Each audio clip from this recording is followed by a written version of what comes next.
Good evening, dear one, and welcome. You have found your way here to Anchored in Grace, and I am glad you came. Whatever kind of day you are leaving behind you, whatever you carried up the stairs tonight, you can set it down now. You do not need to hold it any longer. It will still be there in the morning, if it needs tending, but the night is not for tending. The night is for resting. Let your head find the pillow. Let your shoulders come down from where they have been living, up near your ears. And let your breath grow slow. Breathe in gently through your nose and let it go.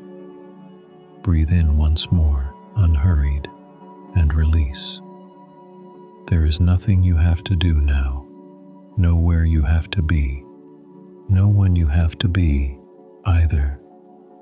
Just here, just breathing, just kept. Tonight, we are going to walk together through the scriptures, under an old and familiar image, the image of a shepherd, and of the sheep he keeps through the night. We will listen to the words of God as they were written, from the World English Bible, a translation given freely for all. And between the passages, I will speak softly, and you may simply rest. Here is the one thing I would ask you to remember before we begin. If you drift off before we reach the end, that is not a failure. That is the whole point. You are not here to finish anything. You are here to be kept. So let sleep come whenever it comes. I will still be here, speaking gently, whether you hear the end or not. Let us begin. Picture, if you will, a hillside at the close of day. The sun has gone down behind the far ridge, and the sky has turned the color of embers, then of ash, then of deep and quiet blue. The grass is cooling under your feet. The wind that moved all afternoon has softened to almost nothing. Somewhere far off, a bell rings once, low and round, on the neck of a wandering ewe, and then falls silent. And on this hillside there is a flock, sheep gathered close, their breathing low and even, the way yours is beginning to be. In the old world, this was how a shepherd lived, out under the open sky for weeks at a time, far from any village, with only the flock and the stars for company. It was not a gentle life. The days were hot enough to crack the lips, and the nights cold enough to make a grown man shiver under his cloak. He ate what he could carry, and drank from whatever spring he could find, and slept lightly, with one ear always open. For the flock was never truly safe, and he knew it. When night came, and with it the danger, he would gather his sheep into a fold. Sometimes that fold was a cave in the hillside. Sometimes it was a low wall of stacked stones, gathered by hand and piled high, with branches of thorn laid along the top to keep the wild things out. And there was only one way in, one narrow opening in the wall. And do you know where the shepherd would sleep? Not inside, warm among the sheep. He would lie down across that opening, his own body in the gap, so that nothing could come in and nothing could wander out without first crossing over him. He became the door, the living wall between the flock and the night. Hold that picture, dear one, because that is the God who is with you tonight. There was a boy once, long ago, who kept sheep like this. The youngest of 8 brothers, sent out to the hills while the older one stayed home. His name was David, and later, when he was a man, and a king, he wrote down what he had learned out there in the dark, watching over the flock. He did not write it as a lesson, he wrote it as a song, perhaps the most beloved words ever written, words that have been whispered over cradles and over sickbeds and over graves for 3,000 years. And I want you to hear them now, slowly, as if for the first time. Listen now to the words from the book of Psalms, the 23rd Psalm. Yahweh is my shepherd, I shall lack nothing. He makes me lie down in green pastures. He leads me beside still waters. He restores my soul. He guides me in the paths of righteousness for his name's sake. Even though I walk through the valley of the shadow of death, I will fear no evil, for you are with me. Your rod and your staff, they comfort me. You prepare a table before me in the presence of my enemies. You anoint my head with oil. My cup runs over. Surely goodness and loving kindness shall follow me all the days of my life, and I will dwell in Yahweh's house forever. He makes me lie down. Not, he demands that I lie down. Not, he leaves me to find rest on my own. He makes me lie down the way a good shepherd settles a restless lamb, gently, patiently, until the trembling stops and the small body grows still and sleep finally comes. Sheep, you should know, do not lie down easily. A frightened sheep will stay on its feet all night, watching, flinching at every sound. It can only lie down when it feels safe, when it knows the shepherd is near and the wall is high and nothing can reach it in the dark. Only then does the fear let go and the legs fold and the animal sinks down into the grass. So if you have been lying awake, dear one, on other nights, watching the ceiling, flinching at every worry that passed through your mind, hear this. You have a shepherd. He is near. The wall is high. And nothing can reach you here that has not first crossed over him. He makes you lie down. You are allowed to rest. And notice the shape of that whole psalm, dear one. It begins with green pastures and still waters in the light. But it does not stay there. It walks, in time, straight into the valley of the shadow of death, the darkest words in the whole psalm. And yet the voice does not rise in panic. It softens. Because right there, in the deepest shadow, something changes. Did you hear it? For the first 3 lines, the shepherd is a he. He makes me. He leads me. He restores me. But when the valley comes, the singer stops speaking about the shepherd and starts speaking to him. You are with me. The dark is the very place where he stops being a distant he and becomes a near and present you. That is not an accident. That is how it works. The valley is where you learn he was beside you the whole time. Now, this same David, before he was ever a king, was tested in the dark. He told the story himself years later, when no one believed a shepherd boy could stand against a giant.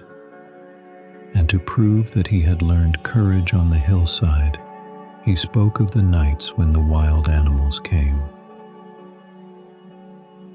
Listen now to his own words from the first book of Samuel, the 17th chapter. David said, Your servant was keeping his father's sheep, and when a lion or a bear came and took a lamb out of the flock, I went out after him and struck him and rescued it out of his mouth. When he arose against me, I caught him by his beard and struck him and killed him. Your servant struck both the lion and the bear. Think of that, dear one. The lamb did not even know it was being rescued. It was carried off in the dark, in the jaws of something far stronger than itself, and it had no power at all to save its own life. It could not fight. It could not run.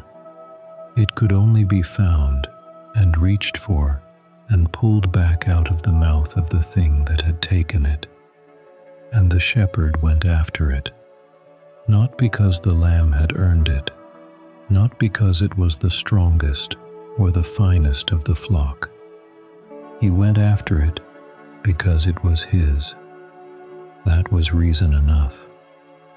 One lamb out of 100, and he risked his own throat against the lion's teeth to bring that one lamb home. Whatever has its jaws around you tonight, whatever fear came in the dark and carried off your peace, you do not have to fight it alone. You were never meant to. The rescuing was always the shepherd's work, not yours. Your work tonight is only to rest and to let yourself be carried. There is one more song of the flock I want to lay over you before we go on, a shorter one, sung by the whole gathered people, not a lone shepherd, but a crowd of them, all confessing the same tender thing at once. Listen now, from the book of Psalms, the 95th Psalm.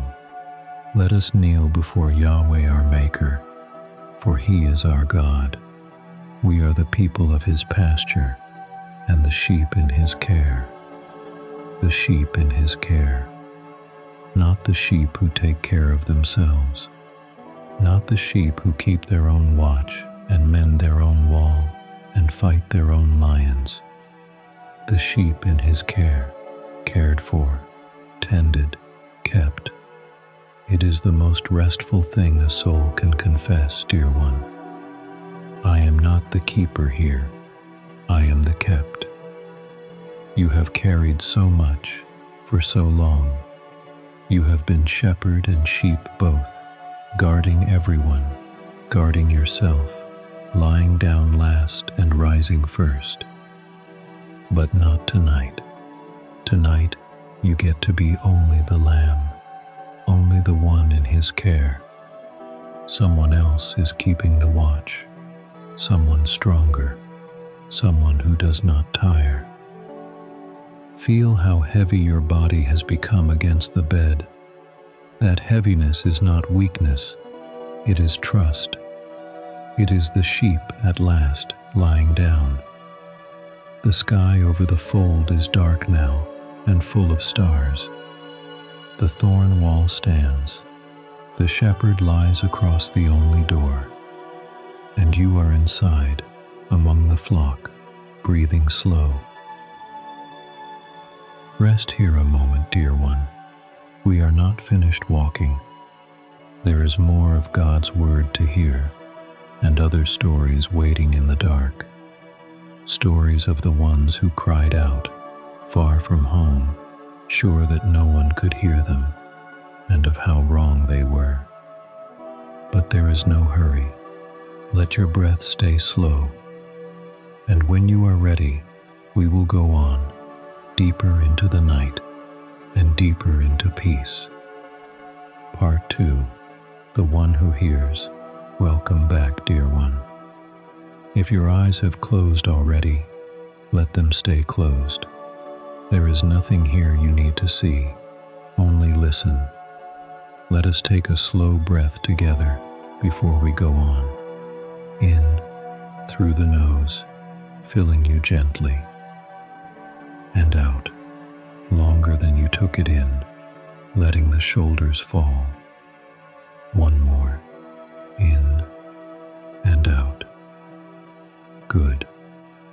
is all you need to do tonight.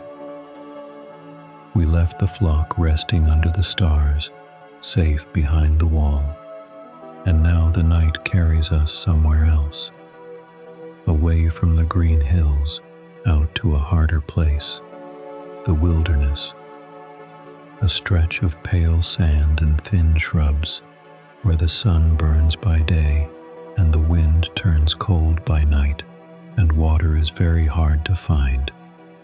The kind of place where a person can feel utterly, completely alone. There was a woman out there once, long, long ago. Her name was Hagar. She was a servant, far from home, a foreigner in a land that was not hers, and she had a little boy with her, and she had come to the end of everything she had. The water in her skin was gone. The village was days behind her, and she believed, with all her heart, that she and her child were going to die alone in that empty place, where no one would ever know, and no one would ever come. That is a particular kind of fear, dear one. Not only the fear of the danger itself, but the fear of being unseen inside it. The fear that you could cry out with everything in you, and the sky would stay silent, and no one would hear. Perhaps you have known a night like that, a night when the trouble was hard enough, but the loneliness inside the trouble was harder still. Listen now to what happened from the book of Genesis, the 21st chapter. The water in the container was spent, and she put the child under one of the shrubs. She went and sat down opposite him, a good way off, about a bow shot away, for she said, "Don't let me see the death of the child." She sat over against him and lifted up her voice and wept. God heard the voice of the boy. The angel of God called to Hagar out of the sky and said to her, "What ails you, Hagar? Don't be afraid. For God has heard the voice of the boy where he is. Get up, lift up the boy, and hold him with your hand, for I will make him a great nation." God opened her eyes, and she saw a well of water. She went, filled the container with water, and gave the boy a drink. God heard. That is the whole turning of the story, held in two small words. God heard. She thought she was alone. She was not alone. She thought her crying went up into an empty sky. It did not. The one who made the wilderness was bent low over that shrub, listening to the voice of a frightened child before she ever knew he was there. And notice, dear one, what came first. God heard the boy, and then God opened her eyes. The well was already there. The water had been there all along, close enough to reach. She simply could not see it through her tears. Sometimes the rescue is not far away at all. Sometimes it is right beside you in the dark, and you only need your eyes open to it. The help was never as far as the fear told you it was. Notice, too, that God met her exactly where she was. He did not wait for her to gather herself. He did not ask her to stop weeping first, or to come out of the wilderness, or to become someone stronger. He heard the boy where he is, right there under the shrub, right at the lowest point, right in the middle of the mess and the fear.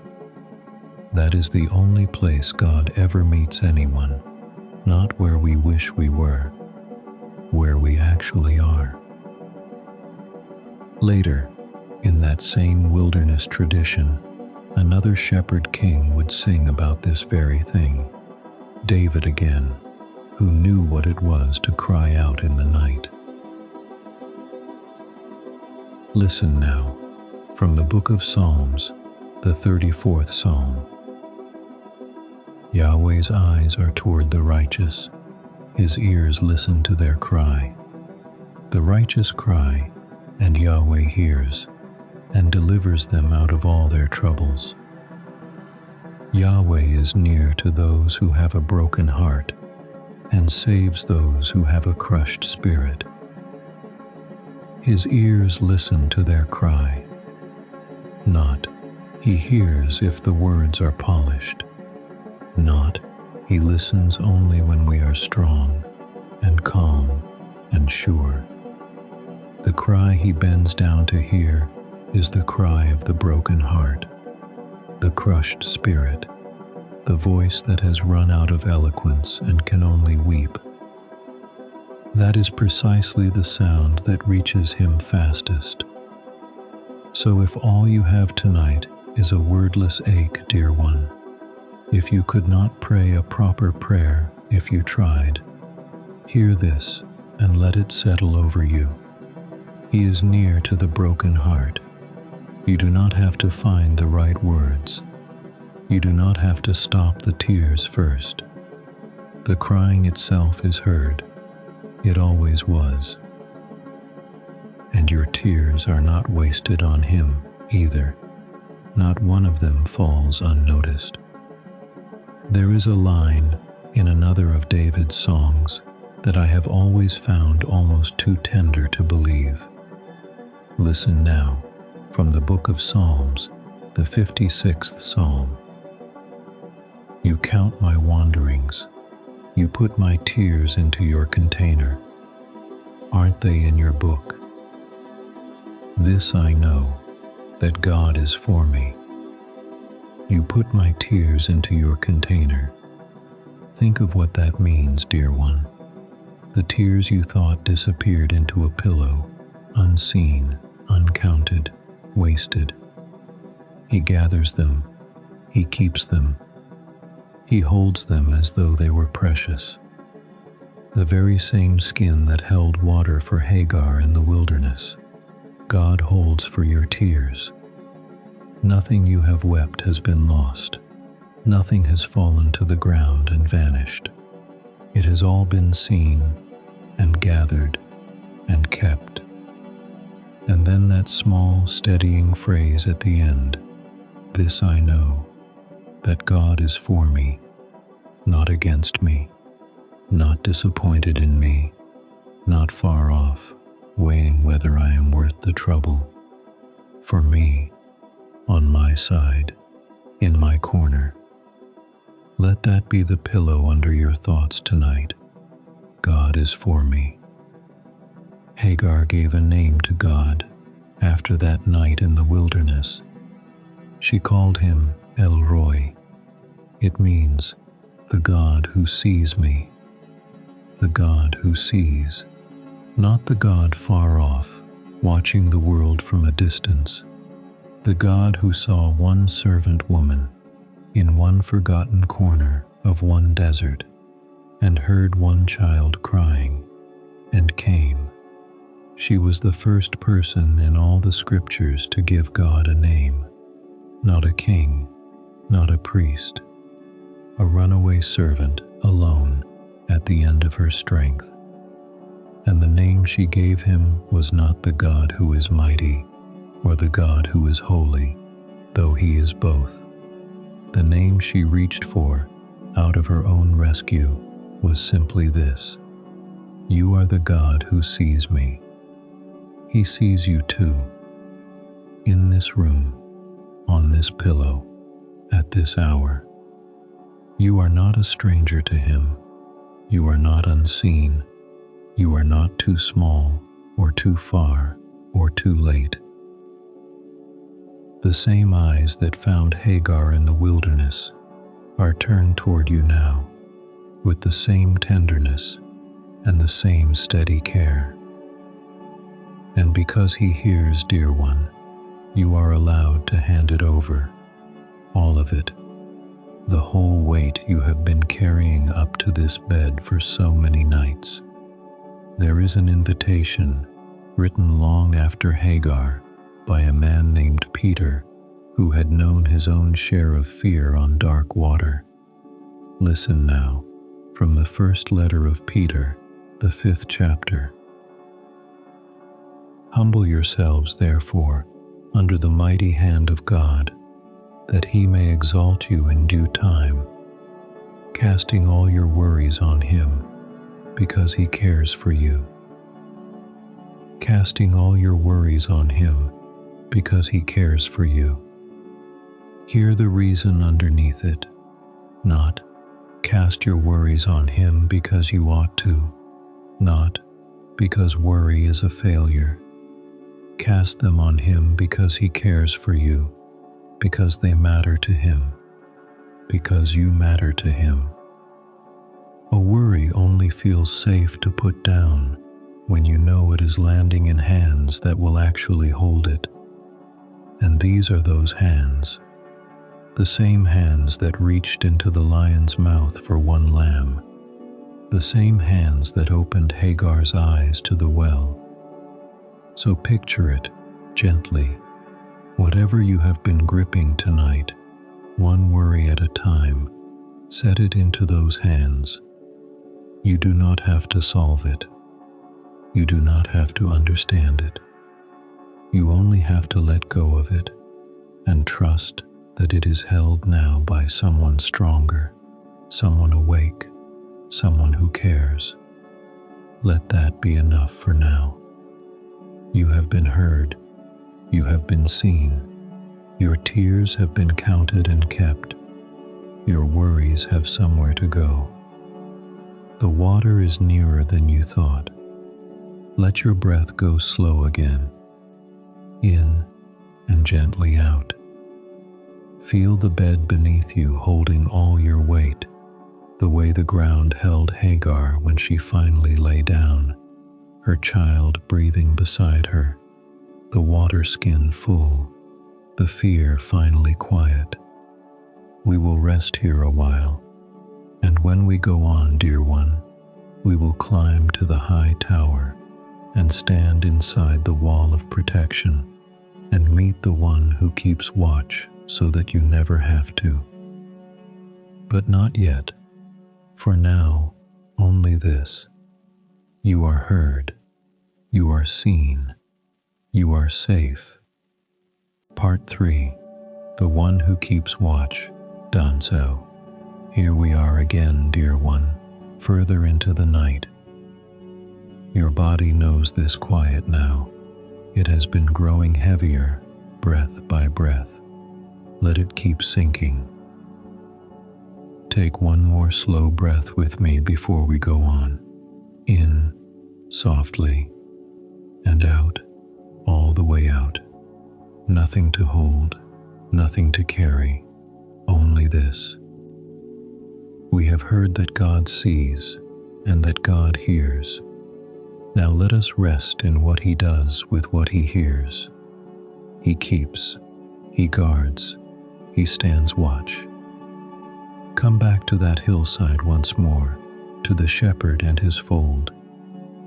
In the old country, where the land was wide and the dangers many, the shepherds built towers, tall, round towers of stone set among the grazing lands. From the top, a watchman could see for miles in every direction. He could spot the shape of a wolf slipping along a far ridge, or the dust of raiders long before they arrived. And below, at the base of the tower, the flock could shelter, safe under the height, safe under the watching. There was even a place near Bethlehem called Migdal Eder, which means the tower of the flock. The shepherds who watched from that very tower were the ones, generations later, who would be the first to hear that a shepherd of a different kind had been born in the town just below. But that is a story for another night. This is the picture the scriptures reach for again and again when they speak of God's protection. Not a soft thing, a strong thing, high walls, a refuge, a shadow you can hide inside. Listen now to the words from the book of Psalms, the 91st Psalm. He who dwells in the secret place of the Most High will rest in the shadow of the Almighty. I will say of Yahweh, He is my refuge and my fortress, my God, in whom I trust. For He will deliver you from the snare of the fowler and from the deadly pestilence. He will cover you with His feathers, and under His wings you will take refuge. His faithfulness is your shield and rampart. You shall not be afraid of the terror by night, nor of the arrow that flies by day.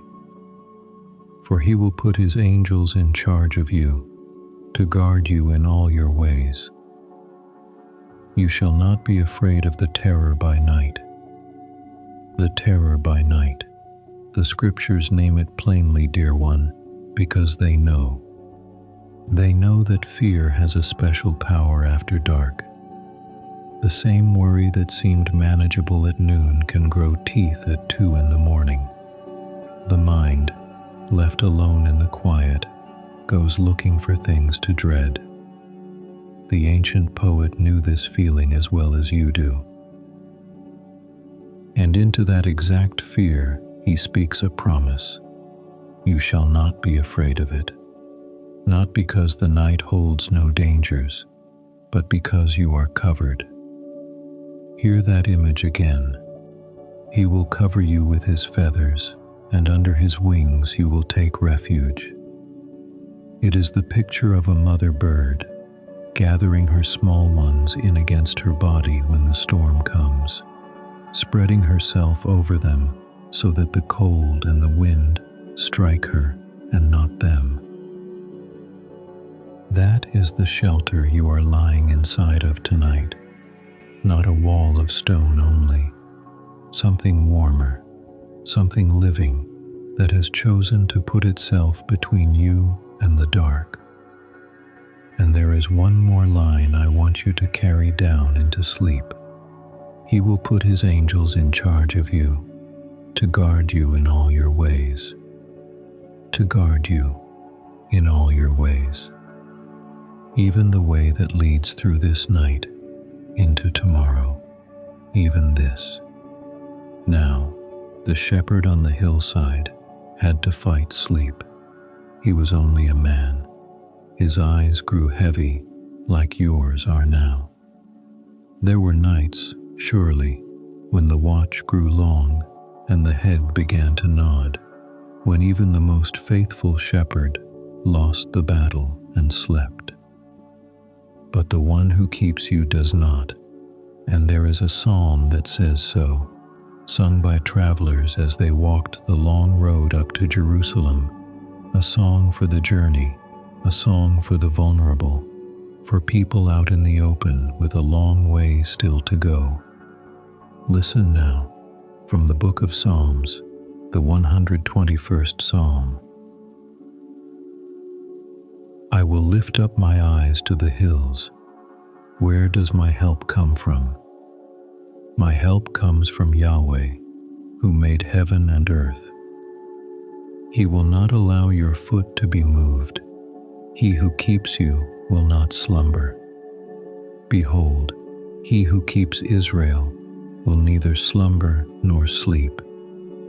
Yahweh is your keeper.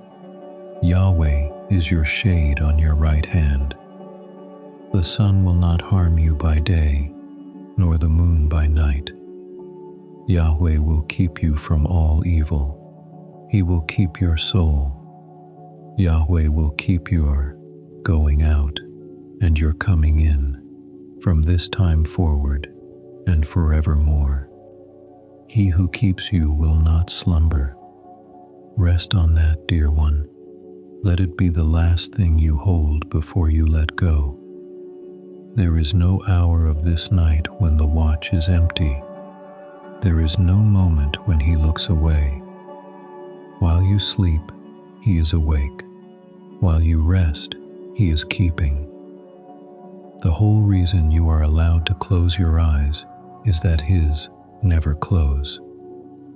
Count how many times that one word comes. He will keep your foot. He keeps Israel. He is your keeper. He will keep you from all evil. He will keep your soul. He will keep your going out and your coming in. Keep, keep, keep. 6 times in a handful of lines, like a hand laid gently over you and left there, not lifted, not withdrawn, just resting there all night long. There is an older song still, from the sons of Korah, that says the same thing another way. It was sung when the ground itself felt like it was shaking, when everything solid seemed to be giving way. And even then, this was the confession. Listen now, from the book of Psalms, the 46th Psalm.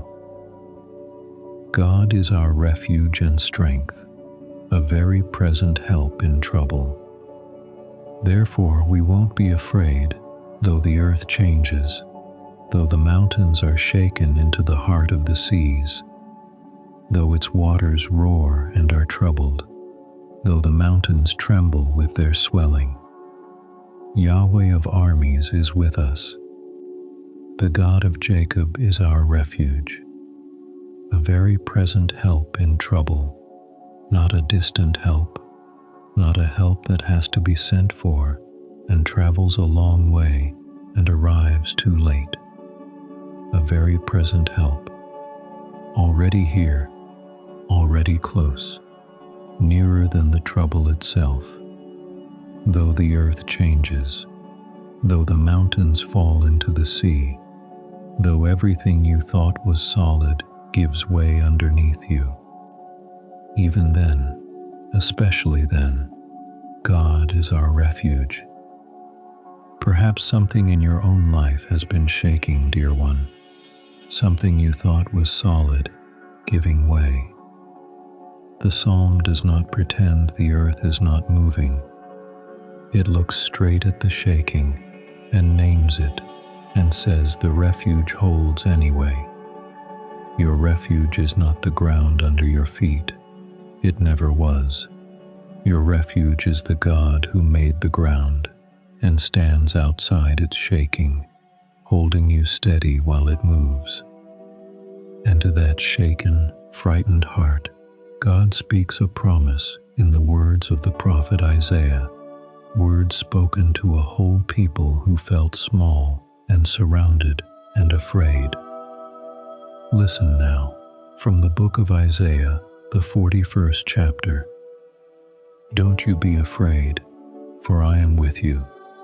Don't be dismayed, for I am your God. I will strengthen you.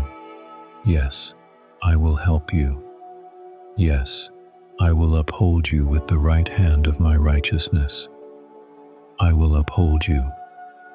Feel the direction of that word, dear one. Uphold, to hold from underneath. Not a hand pressing down on you, a hand open beneath you, palm up, taking your weight so your own tired strength does not have to. That is what is under you tonight, not the mattress only. Underneath the mattress, underneath the floor, underneath everything, the right hand of God, open, holding you up. You are not falling. You are held. And notice how many times he simply says, I am with you. I will strengthen you. I will help you. I will uphold you. 4 times I will, as if to say, this does not depend on you. The holding is mine to do. You have only to be held, so you can let the watching go now. You have been standing guard over your own life for so long, dear one, listening for the next thing to go wrong. You can set that down. The tower is manned. The keeper does not sleep. It was never your job to stay awake for fear of what the dark might bring. Your only task now is to lie in the shadow of the wings and breathe and let yourself be kept. The tower stands over the fold. The watchman's eyes move across the dark hills and miss nothing. The flock sleeps on beneath him, unafraid. And you are among them, dear one, covered, guarded, kept. Rest here. We will go on when you are ready, out onto the water, where a storm once rose in the night, and where frightened men learned that even the wind and the waves know their master's voice. But even there, you will find the one who keeps you does not sleep. Part 4. The voice. The storm obeys. Do you hear? Still here, dear one. Still breathing slow. Still kept. You have come a long way into the night with me, and there is no need to come any further than your body wants to. If sleep takes you here, let it. Let us breathe once more before we go on. In, gently, and out, slow and long. Good. We have rested on the hillside, and in the wilderness, and under the high tower. Now the night carries us down to the water, to a lake held in a bowl of hills far to the north. The Sea of Galilee, they called it, though it was really a lake, wide and deep and blue in the daylight. The fishermen knew it the way you know an old friend and an old danger both. For the hills around that lake had a way of funneling the wind. On a calm evening, without warning, a cold wind could pour down off the heights and crash into the warm air over the water, and in minutes, a flat and peaceful lake could turn into a churning storm, with waves tall enough to swallow a fishing boat whole. The men who fished that lake were not fools, and they were not cowards. They had grown up on that water. They knew every mood of it, and on the night we are going to, even they were afraid. Listen now to the words from the Good News according to Mark, the 4th chapter. A big windstorm arose, and the waves beat into the boat, so much that the boat was already filled. He himself was in the stern, asleep on the cushion. They woke him up and told him, "Teacher, don't you care that we are dying?" He awoke and rebuked the wind and said to the sea, "Peace, be still." The wind ceased, and there was a great calm. He said to them, "Why are you so afraid? How is it that you have no faith?" They were greatly afraid and said to one another, "Who then is this, that even the wind and the sea obey him?" He himself was in the stern, asleep on the cushion. Sit with that a moment, dear one. The storm is at its worst. The boat is filling with water. Grown men who have sailed this lake their whole lives are certain they are about to drown. And he is asleep, not pretending, not keeping one eye open, asleep on a cushion in the back of the boat while the waves crash over the sides. How could anyone sleep through that? Only one kind of person could. Someone who knew all the way down that the storm did not have the final word. Someone so completely at rest in the care of the Father that even a killing storm could not disturb his peace.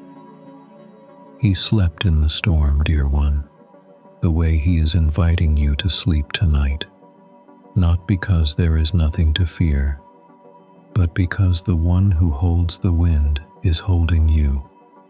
There is a kind of rest that the world cannot give and the storm cannot take, and it does not come from calm circumstances.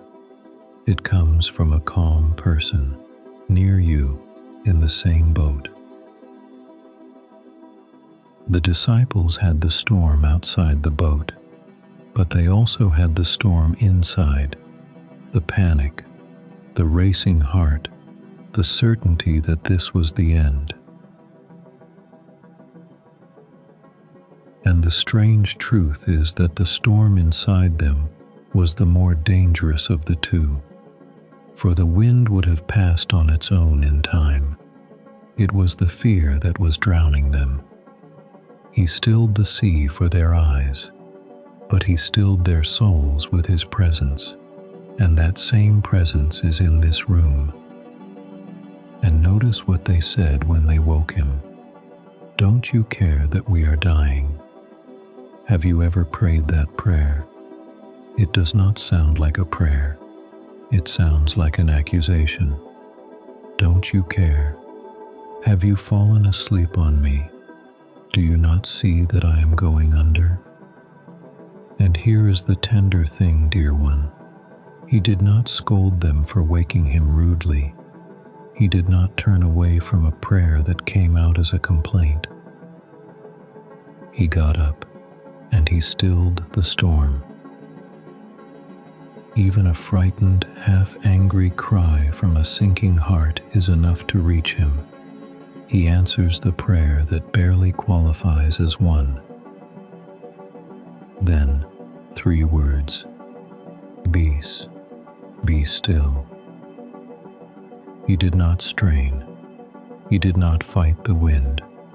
He spoke to it the way you would speak to a frightened child or a barking dog in the night. Peace, be still. And the wind, which answers to no man, heard the voice of the one who made it, and lay down like a lamb.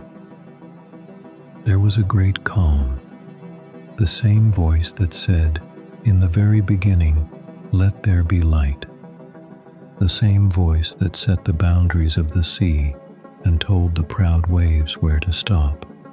That voice, in a fishing boat on a small lake, said peace, and the storm had no choice but to obey. Dear one, whatever storm has been beating into your boat, whatever has been rising in the dark and filling you with water, hear this. It answers to his voice. It may not feel like it. The waves may look taller than the one asleep in the back, but the storm does not have the authority you have been giving it. Your fear has been listening to the wind. Tonight, let it listen to him instead. Peace, be still. There is an old song that tells this same story, long before that night on Galilee, as though the psalm had been waiting centuries for the boat to arrive. Listen now, from the book of Psalms, the 107th Psalm. They go down to the sea in ships, doing business in great waters. These see Yahweh's deeds and his wonders in the deep. For he commands and raises the stormy wind, which lifts up its waves. They mount up to the sky, they go down again to the depths. Their soul melts away because of trouble. Then they cry to Yahweh in their trouble, and he brings them out of their distress. He makes the storm a calm, so that its waves are still. Then they are glad because it is calm, so he brings them to their desired haven. He makes the storm a calm, so that its waves are still. Do you hear how the psalm and the boat say the very same thing? A across 1,000 years. Then they cry to Yahweh in their trouble, and He brings them out. That is the pattern, dear one, older than the fisherman, older than the psalm itself. The trouble rises, the heart melts, the cry goes up, and He brings them out. He makes the storm a calm. And then, the loveliest phrase of all, He brings them to their desired haven, the safe harbor, the still water, the place the whole tossing journey was always heading toward. You are being brought there tonight, dear one, to the desired haven, to the still water at the end of the storm. You do not have to row. You do not have to bail. You only have to rest in the boat and trust the one at the helm and let Him bring you in. And there is one more line, older still, that the disciples in that boat would have carried in their bones since childhood, a line about who exactly rules the raging of the sea. Listen now, from the book of Psalms, the 89th Psalm. Yahweh, God of armies, who is a mighty one, like you? You rule the pride of the sea. When its waves rise up, you calm them. You rule the pride of the sea. When its waves rise up, you calm them. The pride of the sea. What a way to name it, dear one, as though the storm were a boastful thing, rearing up, making itself look enormous and unstoppable and final. And God simply calms it, the way you would quiet a boasting child who has worked himself into a frenzy. There, now, that is enough. Be still. The sea can rise as high as it likes. It is still only the sea, and He is still the one who rules it. Whatever has been rearing up in your mind tonight, making itself look enormous and final and unstoppable, remember what it actually is. It is the pride of the sea. It looks larger than it is, and the one beside you rules it, and can calm it with a word, and has already told you not to be afraid. Feel the boat beneath you now, dear one. The storm has passed, the lake has gone smooth as glass, and the stars have come out over the water, each one doubled in the calm surface below. The only sound is the soft lap of small waves against the hull, and in the back of the boat, on a cushion, the master sleeps, and you may sleep too. For nothing crosses this water without His leave, and He has said, over you, the same 3 words, peace, be still, rest here a while.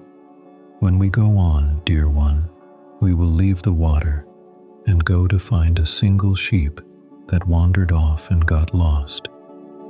And we will see what the shepherd does about even one lost lamb.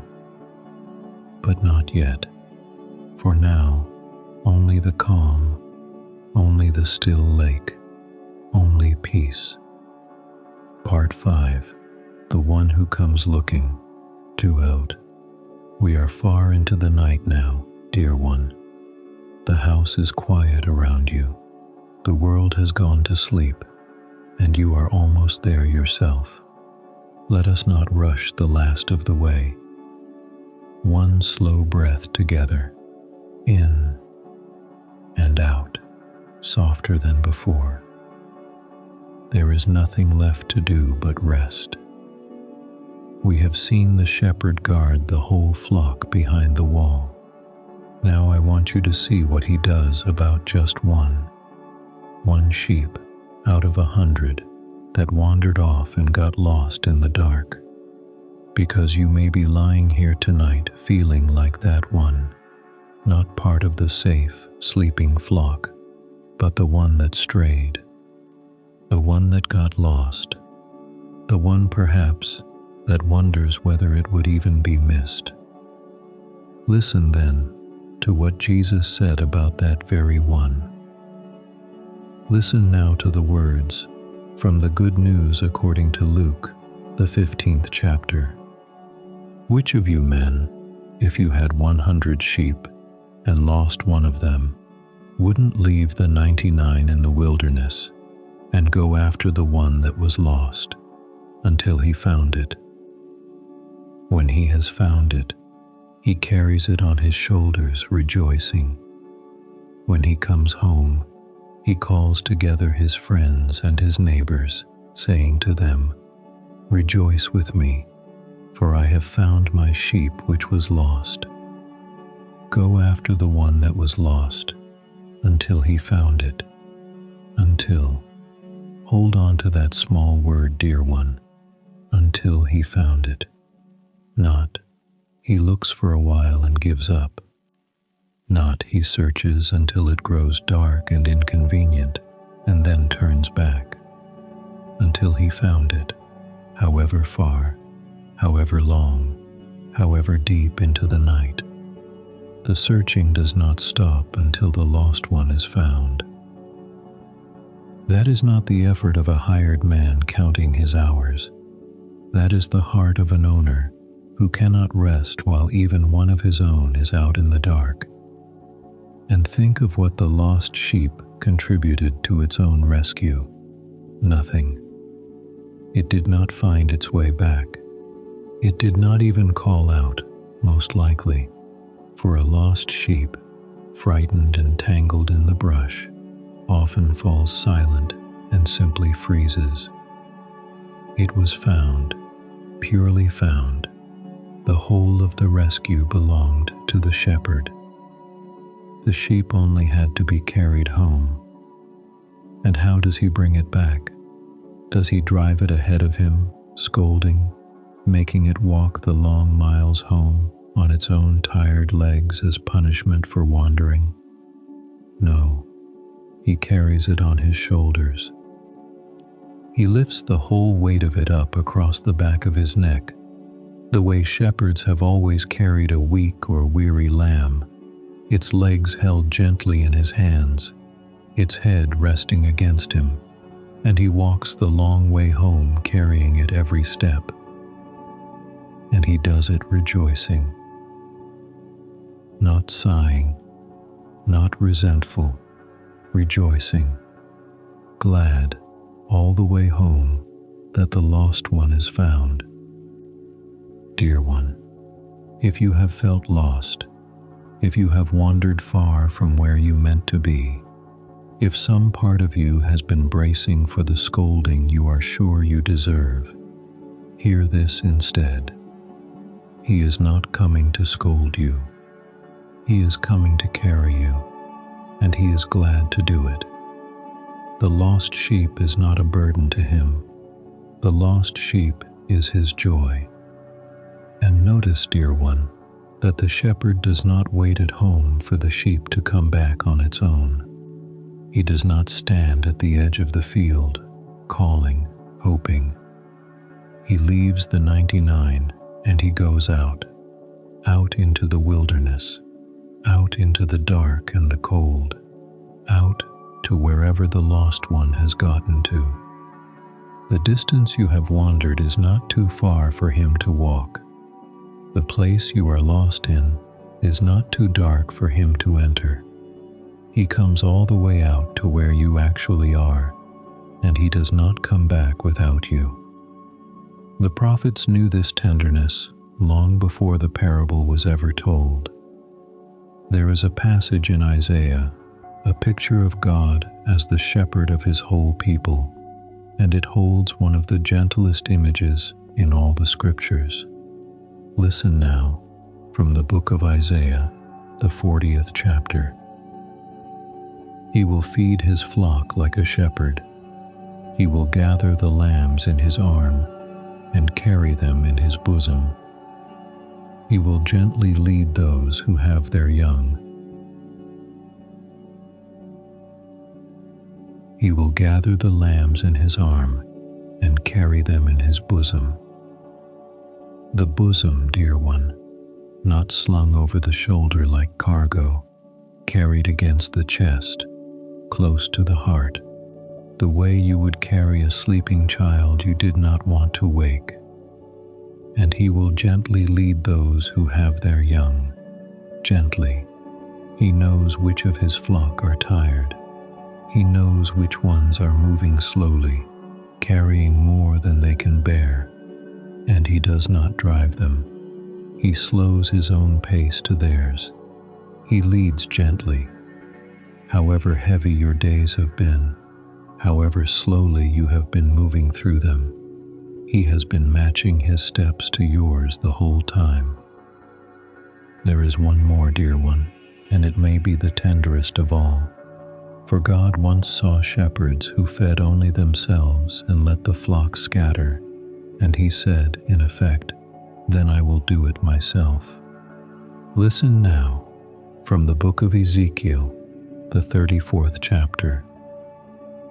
For the Lord Yahweh says, "Behold, I myself, even I, will search for my sheep, and will seek them out. As a shepherd seeks out his flock in the day that he is among his sheep that are scattered abroad, so I will seek out my sheep. I will deliver them out of all places where they have been scattered in the cloudy and dark day. I will feed my sheep, and I will cause them to lie down, says the Lord Yahweh. I will seek that which was lost, and will bring back that which was driven away, and will bind up that which was broken, and will strengthen that which was sick. I myself, even I, will search for my sheep." Hear how personal it is. He will not send someone else. He will not leave it to a hired hand. I myself, even I will come looking. And listen to the string of promises one after another for the ones who have been hurt. I will seek that which was lost. I will bring back that which was driven away. I will bind up that which was broken. I will strengthen that which was sick. Whichever of those you are tonight, dear one, lost, driven away, broken, sick and tired down to the bone, there is a promise here with your name inside it. And did you catch the one in the middle? I will cause them to lie down. The same promise from the very first psalm we heard tonight. He makes me lie down. I will cause them to lie down. From the shepherd boy's song to the prophet's vision, the same tender purpose. He gathers the lost and binds up the broken, and then he settles them down to rest, which is exactly what he is doing with you now. There is a single verse, dear one, tucked into the very longest psalm of all, and after 175 verses of a soul reaching for God, this is the last thing it says. Listen now, from the book of Psalms, the 119th Psalm. I have gone astray like a lost sheep. Seek your servant, for I don't forget your commandments.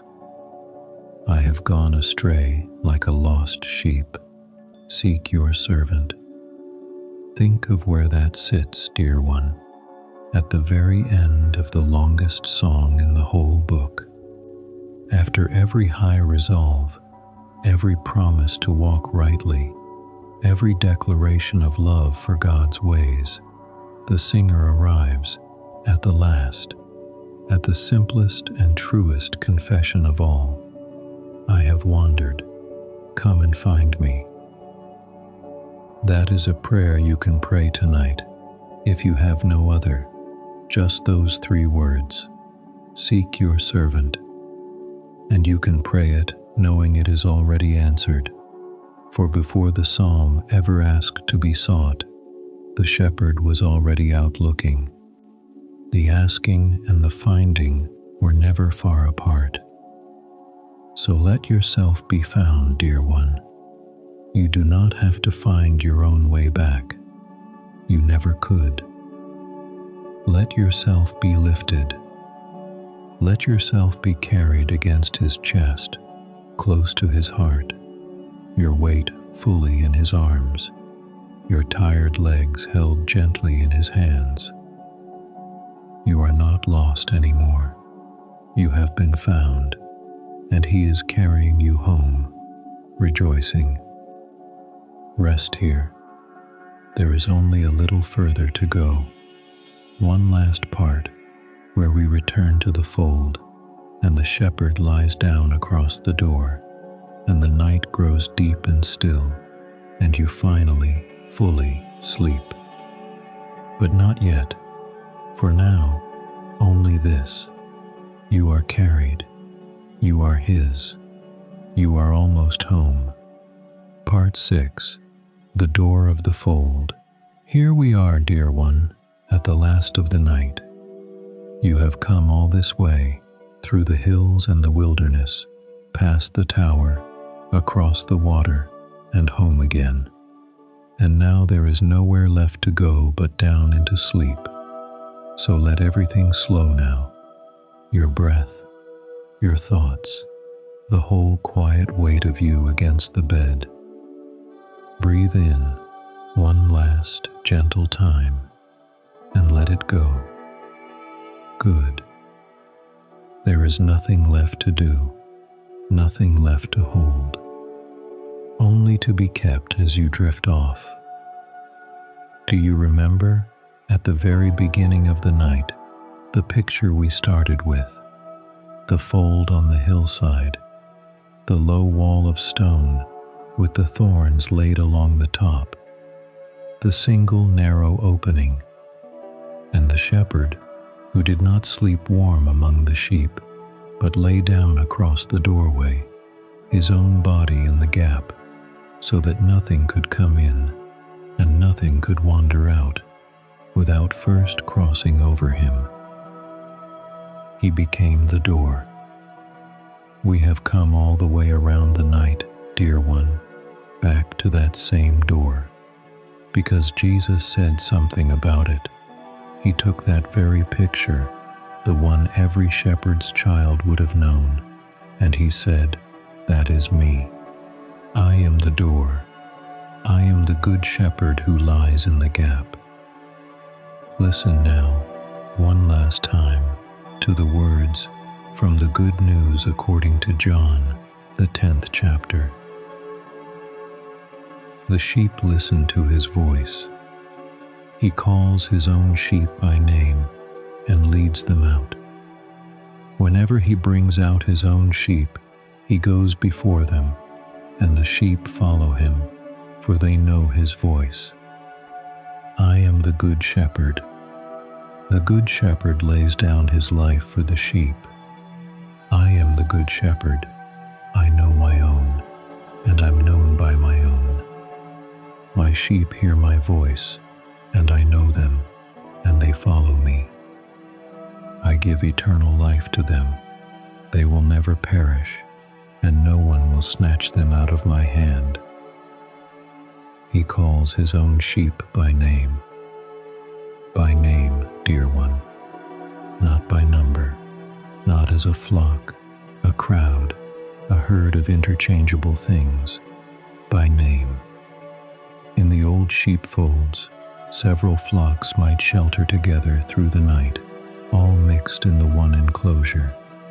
And in the morning, each shepherd would stand at the gate and simply call, and his own sheep, hearing the voice they had known since they were lambs, would lift their heads out of the crowd and come to him, and no others. They knew his voice. They came to their name. He knows yours, dear one, the particular one, the one that is only yours. And he is not calling you out of a crowd tonight, but into rest. And hear the promise he lays at the end, like a shepherd laying himself across the door. No one will snatch them out of my hand. No one, nothing, not the terror by night, not the storm on the water, not the lion, nor the bear, nor the dark, nor the long hours before dawn. You are in his hand, the hand that reached into the lion's mouth, the hand that stilled the sea, the hand that lifted the lost one to his shoulders. And no one is strong enough to open that hand. You are held, and you will stay held, all night, and past the night, and forever. The Good Shepherd lays down his life for the sheep. That is the last and deepest thing, dear one. The hired man runs when the wolf comes, because the sheep are not his, and their lives are not worth his own. But the Good Shepherd does not run. He stands in the gap. He lies across the door, and if it costs him everything, he pays it, because you are his, and that is reason enough. That was always reason enough.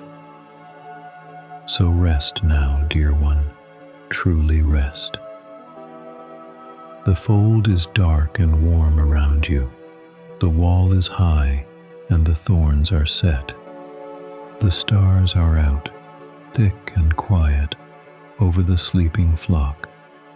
And in the one narrow doorway, the only way in or out, the shepherd has lain down, his body in the gap, his voice, still now, having called you by name.